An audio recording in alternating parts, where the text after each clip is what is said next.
L'ADIR et RFO Réunion, avec le concours de l'Europe et la région, présentent les nouveaux défis.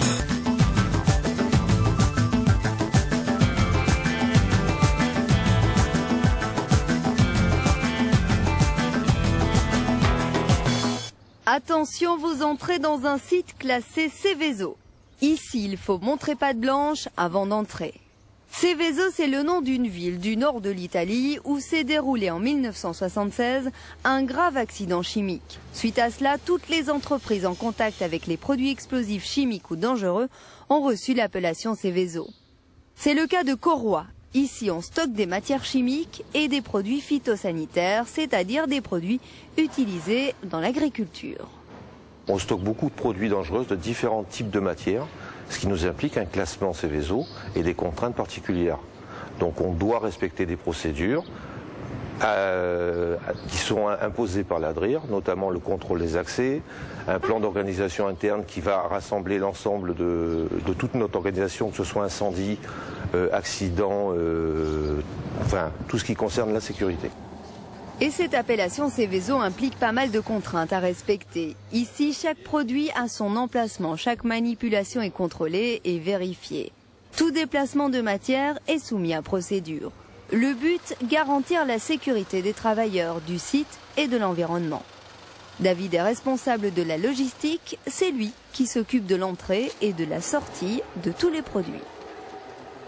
Ça veut dire déjà réception de tous les produits, donc répartition dans les entrepôts suivant la nature du produit, et ensuite livraison sur tous les clients de l'île, en respectant évidemment les contraintes de livraison et de compatibilité produit. C'est quoi les contraintes? En fait, donc Corroy réceptionne beaucoup de produits, notamment phytosanitaires et produits chimiques. Et certains produits sont incompatibles entre eux, donc il faut les stocker d'une certaine manière et également les livrer d'une certaine manière par rapport à la réglementation du transport routier sur l'île. Aujourd'hui, Anthony Pascal va transporter de la soude caustique, une matière qui peut brûler grièvement le corps si elle s'échappe.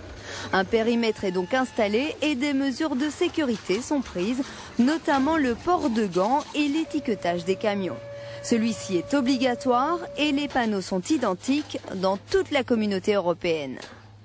Alors cette plaque, vous pouvez nous expliquer ce qu'elle signifie? C'est pour les matières dangereuses. C'est-à-dire si on se fait arrêter par la police, ou la gendarmerie, ou la douane, ou la DDE, c'est pour dire que si jamais il y a un accident, il y a des matières dangereuses. Alors on voit que vous avez des gants aussi, ça fait partie de la procédure. Oui, c'est parce que c'est des produits corrosifs.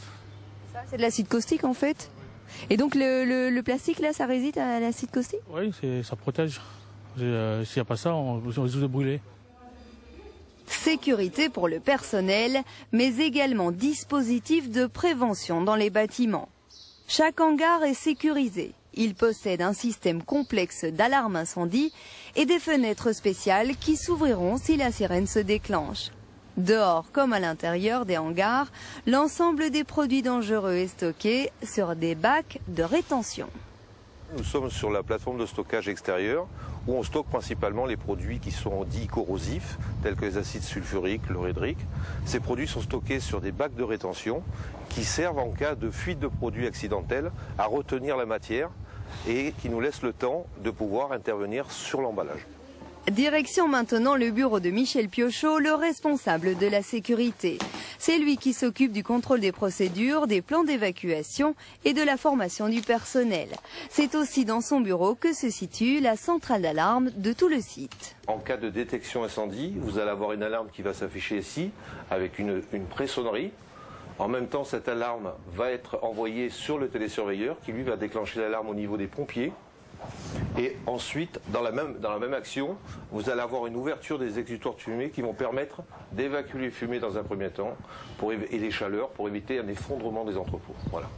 Chez Corroy, il y a 38 employés. Ils ont tous à leur arrivée reçu une formation de base sur la sécurité dans l'entreprise. En plus de cela, 6 personnes ont été formées pour participer à la première équipe d'intervention en cas d'incendie.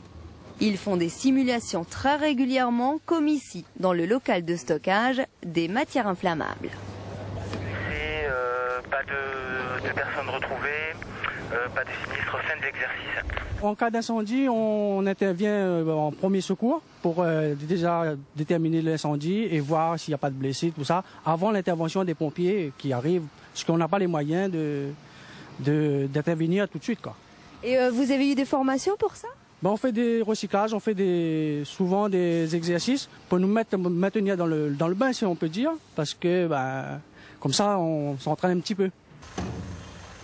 Chez Corroy, il y a également une équipe chimie composée de 2 personnes. Ils ont été spécialement formés pour se rendre en entreprise et accompagner les produits dangereux jusqu'à leur destination finale. Le tout en toute sécurité.